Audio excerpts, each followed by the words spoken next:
નમસ્કાર મિત્રો, ભારત અને ચાઇના બોર્ડર ઉપર જે મિલિટરી બેઝ કેમ્પ છે એ બેઝ કેમ્પ હું તમને બતાવવા જઈ રહ્યો છું। આ તમે જે જોઈ શકો છો આ મિલિટરી બેઝ કેમ્પ છે। આ બેઝ કેમ્પ છે, અહીંયા ઘડી આપણું મિલિટરી, આપણું જે સૈન્ય છે ભારતનું, એ ભારતનું સૈન્ય અહીંયા ઘડી રહે છે। અને ભારત ને ચાઇનાની જે બોર્ડર છે એ બોર્ડર ઉપરનો આપણો આ બેઝ કેમ્પ છે। ભારતનો આ બેઝ કેમ્પ બહુ જ મોટો અને બહુ જ વિશાળ છે અને ખરેખર ગજબનો આ બેઝ કેમ્પ છે।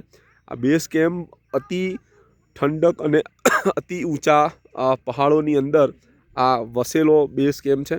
અને આ બેઝ કેમ્પ એ ખૂબ જ મહત્ત્વનો, ખૂબ જ ઇમ્પોર્ટન્ટ આપણા દેશ માટે છે અને દેશની રક્ષણ કરવા માટે આ બેઝ કેમ્પ અહીંયા છે। અને અહીંયા ઘડી મિલિટરીના જવાનો ખડે પગે દેશની રક્ષા કરી રહ્યા છે। મિત્રો, જય જય ગરવી ગુજરાત, હર હર મહાદેવ।